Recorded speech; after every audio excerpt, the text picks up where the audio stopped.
Deuxième opticien, Thierry Caillat, opticien à Lyon, ancien enseignant. Ouais, tout à fait. Merci. Je te passe la parole. Oui, merci de m'accueillir sur ce plateau. Non, j'ai pas de diapositive. Je vais essayer d'être bref. Pour moi, c'est une gageure, mais en tout cas, merci Jean-Michel, merci Prune. Merci à tout le monde de m'accueillir sur ce plateau. Je crois qu'aujourd'hui, en tant qu'opticien, je prends la parole en tant qu'opticien de terrain qui analyse une situation qui est celle qui est réelle sur le marché de l'optique en général. C'est une opportunité colossale pour les opticiens de terrain de prendre une véritable place stratégique dans le parcours de santé de leurs clients. Aujourd'hui, tous les opticiens ont le même discours. Nous sommes des professionnels de santé. Nous avons un diplôme qui nous permet d'exercer et de délivrer des dispositifs médicaux avec un monopole qui pourrait quelquefois être contestable dans la qualité de la prestation qui est donnée aux concitoyens français. Donc aujourd'hui, prenez des dispositions qui soient claires, nettes et précises de responsabilité professionnelle en tant que professionnel de santé. Petite métaphore, est-ce qu'un opticien sur le terrain serait à même de contester, dans le cadre d'une pathologie chronique, la décision d'un ophtalmologiste de faire une IVT dans le cadre d'une démêlée humide? Bien sûr que non. Comment se fait-il que certains opticiens se prennent aujourd'hui le droit de contester une prescription médicale pour un verre de freination myopie, alors que globalement, les verres qui sont prescrits émanent d'études cliniques qui sont sérieuses, qui sont validées et qui donnent des résultats qui sont très concrets? Cette position, elle est simple. C'est que malgré tous les tralala, malgré toutes les informations qu'on peut avoir à droite et à gauche, ne pas perdre aujourd'hui peut-être une des dernières opportunités que les opticiens ont d'avoir à enclencher un dialogue constructif avec leurs équipes pour les former, mais ça paraît quand même incroyable qu'on en soit encore à parler de former des équipes, donner des informations concrètes sur les produits, rentrer en relation, je dirais, déontologique, constructive avec les prescripteurs, de manière à les rencontrer et apporter des solutions concrètes sur le terrain dans l'information client. Premièrement, suivre les protocoles qui sont donnés par les fabricants, parce que ces protocoles ont été faits par des comités techniques et scientifiques qui ne sont pas tombés du ciel et qui ont validé ces protocoles comme un protocole d'adaptation de lentilles, comme un protocole de posologie médicamenteuse. Donc, suivons ces protocoles. Deuxièmement, apprenons à discuter et à dialoguer avec les parents sans paniquer. Un professionnel qui panique, c'est un professionnel qui n'est pas compétent. On doit véhiculer des informations qui sont claires, nettes, précises, dans la responsabilité, le tact et la mesure. Je parle d'événements qui sont intéressants car, pour une fois, dans des protocoles de suivi de myopie et de réfraction, on nous a donné l'autorisation de contrôler l'acuité visuelle des enfants. C'est une avancée colossale. C'est quelque chose qui devrait effectivement amener tous les opticiens à être très enthousiastes dans cette démarche. Eh bien, le contrôle de l'acuité visuelle d'un enfant, ça ne se fait pas n'importe comment. Il faut l'apprendre. Et puis surtout, si on a une question et une interrogation, ne pas affoler les parents en disant aux parents, ça ne marche pas, c'est foutu, il va devenir aveugle. Évidemment, vous imaginez au niveau de l'anxiété de la famille ce que ça peut engendrer. Et enclencher vis-à-vis de l'ophtalmo des consultations polluées de 1 heure pour expliquer que non, non, non, vous inquiétez pas, l'opticien a été un petit peu angoissé, il n'y connaît pas grand-chose, il va falloir que nous, on récupère la situation. Notre rôle est de simplifier la mécanique qu'il y a entre les parents, les prescripteurs, les hôpitaux, de donner de la synergie dans l'efficacité de la prise en charge par tous les protocoles qui sont déjà établis. Il n'y a rien à inventer, il y a juste à se former et à être constructif. Voilà, je crois que j'ai tout dit à peu près et j'espère que ça a été clair. Merci beaucoup, c'était extrêmement clair et convaincant. Maintenant, je vais passer la parole peut-être à Prune, donc directeur général Essilor, qui va partager le micro avec Jean-Michel pour parler des perspectives. Alors, bonjour à tous. Je crois qu'il n'y a pas grand-chose à rajouter. Quand je vois tous les témoignages, moi j'adorerais que toute la filière visuelle soit réunie comme ça, de manière systématique, sur ce combat-là. Parce que la myopie, ce n'est pas un simple défaut visuel. La myopie, c'est reconnu comme une maladie par l'OMS. Donc, qui dit maladie, dit qu'il faut un verre qui soit thérapeutique. Et ce n'est pas un verre de correction classique. Et là, on rentre dans le débat, parce qu'on entend beaucoup sur le terrain, que tous les verres se valent. Ben non, tous les verres ne se valent pas. C'est comme quand on parle d'un médicament, tous les médicaments ne se valent pas. Et d'ailleurs, certains ne sont pas reconnus comme des médicaments. pour être reconnu comme un verre efficace thérapeutique de freination de myopie, il faut des études cliniques. Aujourd'hui, il n'y a que 2 acteurs, en l'occurrence Hoya et Essilor, qui proposent sur le marché des verres avec des études cliniques de freination de myopie. Avec des études qui permettent donc de prouver l'efficacité sur la freination de la myopie et des études qui sont publiées également dans des journaux qui sont extrêmement reconnus. Donc, par exemple, Stellest, nous avons des publications comme dans JAMA, dans l'American Journal of Ophthalmology, etc. Aujourd'hui, sur le verre Essilor Stellest, nous avons donc des études qui permettent de prouver la freination de la myopie, que ce soit en termes de longueur axiale comme de dioptrie, à 4 ans. Donc, extrêmement important, effectivement, de pouvoir s'appuyer sur ces études cliniques-là. Ensuite, ce qui est extrêmement important, le deuxième message, c'est de pouvoir sensibiliser les parents. Et là, nous avons tous un rôle, effectivement, opticiens, ophtalmologistes, fabricants. Parce qu'aujourd'hui, quand on regarde les enfants qui sont myopes en France, il n'y en a qu'un sur 20 qui est équipé en verre de freination de myopie. Alors, quand j'entends votre témoignage, quand vous disiez qu'il y avait un enfant à qui on avait prescrit, en l'occurrence c'était un verre Stellest, et qui derrière l'opticien dit c'est du marketing, et il revient 6 mois après et sa vue a évolué, je crois, de moins 0,5. Ça, c'est inadmissible, c'est pas du marketing, ça c'est une perte de chance pour l'avenir de nos enfants. Et je crois que toute la filière ici, nous sommes réunis justement pour pouvoir promouvoir ça, le fait que la myopie, c'est une maladie. Alors, peut-être qu'il ne faut pas culpabiliser, certes, mais il faut en faire prendre conscience. Et donc, chez Essilor, nous sommes partenaires donc, de Ensemble contre la myopie, qui regroupe l'ensemble des 3 os. Donc, dans la semaine du 20 au 26 novembre, les ophtalmologistes dédient des créneaux, justement pour pouvoir dépister la myopie chez les enfants. Il y a des retombées médiatiques importantes qui sont prévues sur cette campagne-là. Chez l'opticien, il y a des kits de communication, justement, pour pouvoir parler de la myopie. Mais vous, les opticiens, vous avez quand même une chance extraordinaire, c'est qu'il y a plus de 13 000 magasins d'optique. Vous avez un maillage territorial extrêmement fort. Vous pouvez voir tous les jours des gens qui viennent prendre des lunettes et vous savez s'ils ont des enfants ou pas. Donc c'est extrêmement simple de pouvoir porter un message de prévention sur le fait à tel point il est important de faire dépister son enfant, aller l'amener chez l'ophtalmologiste, sensibiliser au sujet de la myopie, puisque chaque dioptrie compte et c'est ce que l'on a vu effectivement à travers tous ces témoignages. Voilà.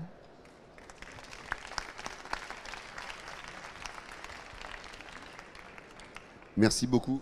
Je vais faire référence au titre qu'on a choisi pour cette session, qui est de dire il est essentiel qu'on se mobilise. Voilà, je crois que vous l'avez vu, il y a un formidable témoignage de différentes professions autour de la table qui s'intéressent à 2 millions de myopes en France et en particulier, comme l'Haute Autorité de Santé l'a dit, près de 550 000 enfants qui ont une évolution rapide entre 5 et 15 ans. J'aime pas faire ça, mais je vais le faire un petit peu quand même. Voilà, je suis myope. J'ai eu un décollement de rétine et j'ai une longueur axiale de 27 mm dépassée sur un des yeux.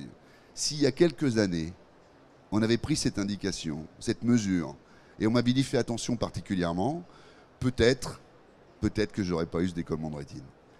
Alors vous voyez, je suis impliqué à 2 titres, à titre personnel, mais je me dis, on a tous une formidable raison de trouver un sens à ce qu'on fait au quotidien en se mobilisant pour la myopie.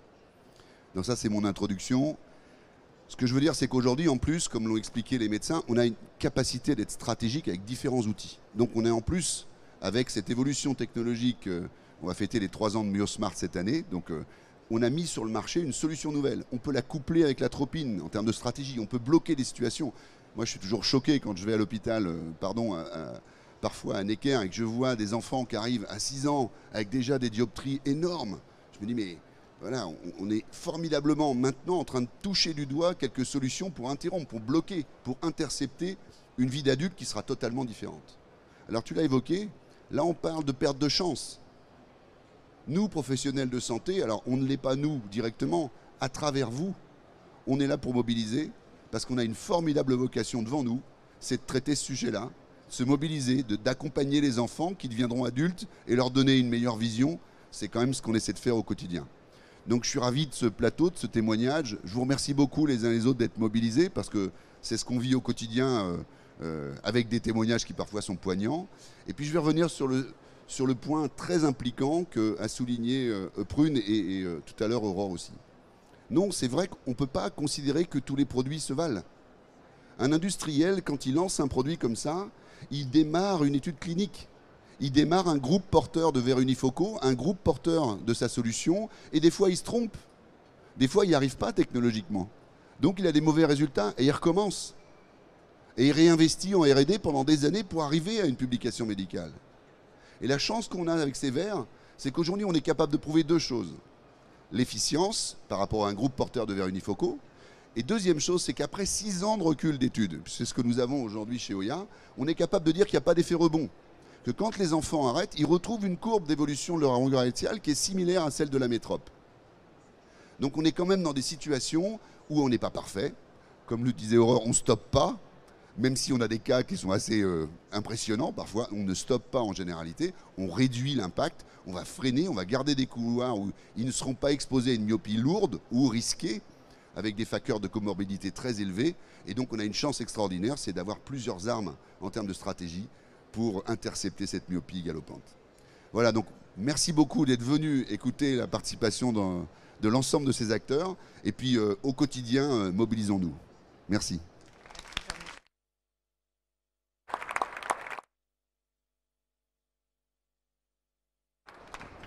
Pardon, est-ce qu'il y a des questions?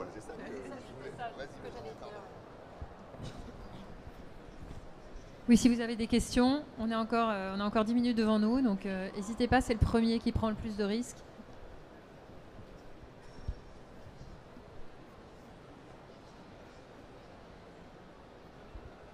Bonjour, merci. Juste une question, voilà, on a des prescriptions qui arrivent avec des personnes âgées de plus ou moins 30 ans avec justement ces verres d'affirmation de la myopie. Est-ce que vraiment il y a un intérêt à partir de cet âge-là de mettre justement ces verres-là? À ma connaissance, on ne sait pas. Là, pour le coup, il n'y a pas d'études. Mais Aurore, tu as peut-être un avis? Alors, en effet, on n'a pas d'études scientifiques, hein. Les verres, ils ont été faits sur des populations plus jeunes. Alors après, quand vous avez des jeunes, tout dépend de leurs conditions de travail. S'ils sont, alors à 30 ans, c'est quand même assez âgé. On le met plutôt chez des jeunes adultes qui sont en prépa, par exemple, qui sont beaucoup en activité de prêt. 30 ans, personnellement, moi, je ne l'ai pas fait, mais enfin voilà, pourquoi pas. C'est intéressant. Une prescription de fait par l'ophtalmo, donc ouais. Est-ce que vraiment... Après, c'est difficile parce que souvent la prescription, elle est étayée. Est-ce qu'il y a eu une évolution? C'est pareil, quelle est la longueur? Qu'il peut plus, peut le moins. S'il n'y a pas de gêne visuelle et qu'il n'est pas gêné, bah pourquoi pas? C'est quoi le risque finalement? Aucun. Donc tentons. Voilà. Merci. Il y a aussi ça, hein, quand on est confronté dans nos cabinets, dans notre consultation, on n'a pas toujours, voilà, mais vous êtes face à un patient qui a un risque, qui a une histoire, et là, nous, on est là pour essayer de le prendre en charge au mieux pour le futur. Donc, finalement, la balance bénéfice-risque, voilà, c'est ça qu'il faut peser. On peut également considérer dans... Vous êtes opticien, je pense. Oui. Oui ou non? Je suis monteur-vendeur. Très bien. C'est encore mieux. Non, mais la question est intéressante parce qu'elle pose même, monsieur, elle pose le problème du dialogue qu'il peut y avoir entre l'interrogation que va se poser un professionnel de santé dans son exercice de responsabilité professionnelle, de conseil et de dialogue avec le prescripteur. Donc effectivement, si le prescripteur a prescrit ce genre de produit, il va peut-être étayer par des informations, je dirais, physiologiques, biométriques, l'indication de ce produit. Et si ce n'est pas le cas, c'est le moment ou jamais d'enclencher un débat. Voilà. Et là, en fait, il y a une petite question simple qu'il faut souligner, dont on faisait l'aparté avec Prune.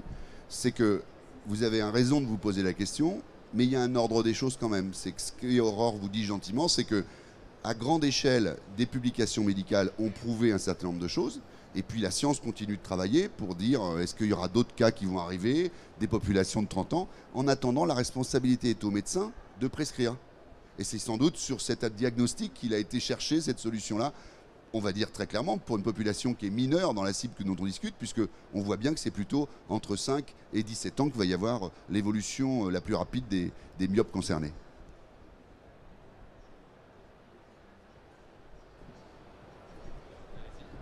Une autre question? Bonjour, oui.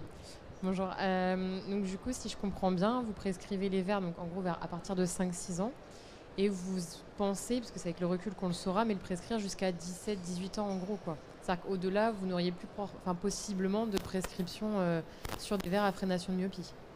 Là aussi, on n'a pas la réponse. On a des études là, qui étaient chez des enfants de 4 à 12 ans. Donc on peut commencer beaucoup plus tôt en réalité. Dès qu'on a, ce que disaient effectivement mes collègues très bien, c'est que dès qu'on a effectivement un cas de figure où on pense que les enfants sont déjà myopes ou vont le devenir, il n'y a pas d'âge minimum.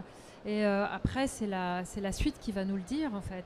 Est-ce qu'on arrête voilà. Ça dépend. J'imagine en plus que ça va dépendre de l'ethnie, ça va dépendre du degré de myopie atteint à 16-17 ans, et il y aura différents cas de figure. Oui, et puis normalement, la progression quand même, il y a un moment où il y a un plateau, on aura réussi à le freiner, et normalement, physiologiquement, on a quand même une moins grande progression à 17 ans. Donc il y a un moment, voilà. Et après, on peut le switcher à 17 ans, clairement sur des lentilles. Ça c'est possible, et des lentilles de freination, etc. Ça peut être un bon complément. Excusez-moi, juste pour compléter, je précise que je travaille chez EssilorLuxottica et que je suis en charge de la myopie. Pour compléter, les études, elles ont commencé entre 6 et 12 ans, mais comme elles sont à la 5e année, les enfants, ils ont 17 ans. Et on voit que ça continue à avoir des effets au-delà. Donc, comme vous dites, tout ça, ça évolue, et c'est pour ça qu'on continue tous à avoir des études sur 5 ans, sur 6 ans, etc. Donc, c'est basé, c'est pas hypothétique.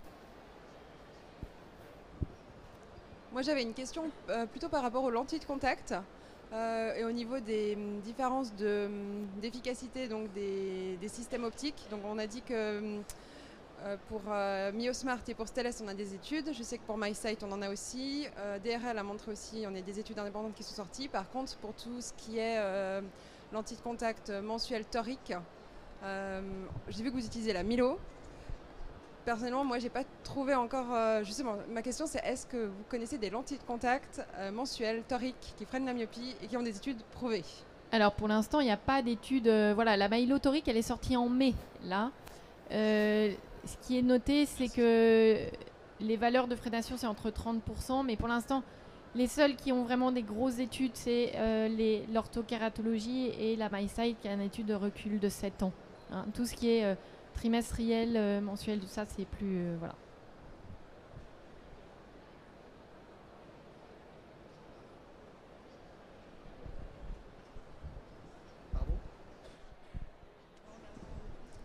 So, as an optometrist, I can have access to Hoya, MyoSmart, and Stellest from Essilor. So, how do I choose?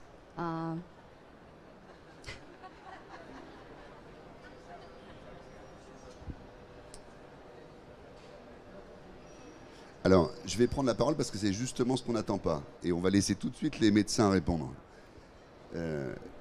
On va être dans notre rôle, et j'espère qu'il y en aura même d'autres, industriels, qui continueront à développer des solutions atteignant des pourcentages d'efficience encore meilleurs.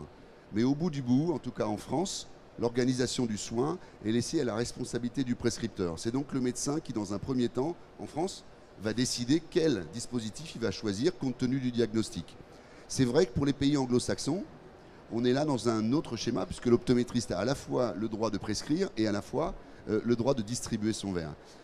Alors si on omet l'aspect mercantile de la relation qu'il peut y avoir entre un industriel et un optométriste, il vous faudra de la même façon que le médecin, c'est ce que moi je vous conseillerais simplement, d'étudier les publications médicales pour faire votre choix sur les dispositifs que vous allez utiliser. C'est ce que je vous recommanderais.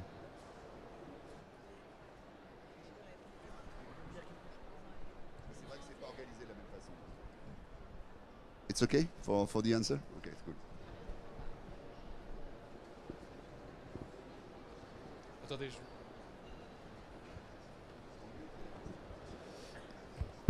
Désolé, c'est encore moi. Sur une prescription, il peut y avoir marqué MyoSmart ou Stellest. Est-ce que c'est substituable ou c'est-ce que vraiment l'ophtalmo a mis MyoSmart ou Stellest qu'il faut vraiment faire ce verre-là? Alors, Oui, en France, pardon, excuse-moi. Pardon, vas-y. Oui, en France, c'est l'ophtalmo qui parle là. Oui, en France, c'est l'ophtalmo qui fait la prescription et il faut suivre la prescription parce que les verres n'agissent pas exactement de la même façon. Ils ont des principes optiques qui sont un tout petit peu différents. On est bien content d'avoir une deuxième solution s'il y en a un, parce qu'il y a des gens qui sont plus ou moins répondeurs, évidemment, comme dans toute solution thérapeutique. Donc on est bien content d'avoir une deuxième solution. C'est pas la peine d'aller switcher de l'un à l'autre parce qu'à ce moment-là, plus personne n'y comprend rien, quoi. Donc il faut vraiment respecter au départ la prescription. Je vous remercie.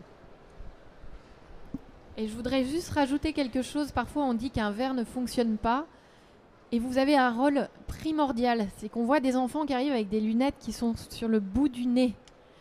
Ça peut pas fonctionner. Le principe optique, c'est que la monture, elle doit être comme ça. Donc vous avez un rôle, quand vous les voyez tous les 3 mois, les voyez en magasin, de resserrer pour que ça fonctionne. C'est-à-dire qu'en fait, ça fonctionne si c'est bien porté. et pour compléter, Et on va en remettre une vous avez, petite... oui, oui, pour compléter, vous avez aussi un rôle extrêmement important dans le respect du temps de port, parce que les enfants, vous les voyez, vous voyez les parents dans le suivi, en général plus souvent d'ailleurs que l'ophtalmologiste. Donc à chaque fois quand justement vous resserrez, vous réajustez les lunettes, assurez-vous que le temps de port soit respecté, parce que l'efficacité est liée aussi au temps de port. Et pour terminer, l'opticien va prendre un peu la parole aussi. Effectivement, Dr Muselier nous fait part de remarques qui sont malheureusement pas à notre honneur, puisqu'elle voit passer des jeunes patients avec des lunettes portées comme des demi-lunes. Mais ce que je veux dire, c'est que je parlais tout à l'heure des protocoles fabricants, je parlais des protocoles et des processus de suivi. Ben, je veux dire, nécessairement, si vous rentrez dans le cadre de la prise en charge d'un jeune enfant myope et de sa famille, parce que là, globalement, c'est une prise en charge familiale en général, je vous conseille vivement de prendre des rendez-vous. C'est beaucoup plus simple. Deuxièmement, un rendez-vous vous permettra de poser la situation. Deuxièmement, va permettre de protocoliser le suivi de votre jeune patient, excusez-moi, de votre jeune client, c'est un lapsus, votre jeune client, de la famille, des gens qui sont autour, d'enfoncer le clou sur les conseils d'hygiène de vie et de vision, et en même temps de contrôler à la fois la vision, puisque nous avons le droit de le faire, et l'ajustement et l'état des verres. Et ça, c'est très important. D'abord, ça va éduquer la famille autour de cela. Ça va permettre effectivement d'expliquer aux parents et aux enfants et aux frères et sœurs combien d'heures on doit porter les lunettes et non pas les porter qu'à l'école ou que quand on regarde la télévision. Donc, le travail sur rendez-vous, le feedback d'information, s'il y a quoi que ce soit à faire de manière discrète avec le médecin pour éviter de mettre la famille dans un état de panique généralisé sur cette pandémie myopique qui ressemble pour elle à une pandémie du Covid et que globalement tout le monde va devenir aveugle.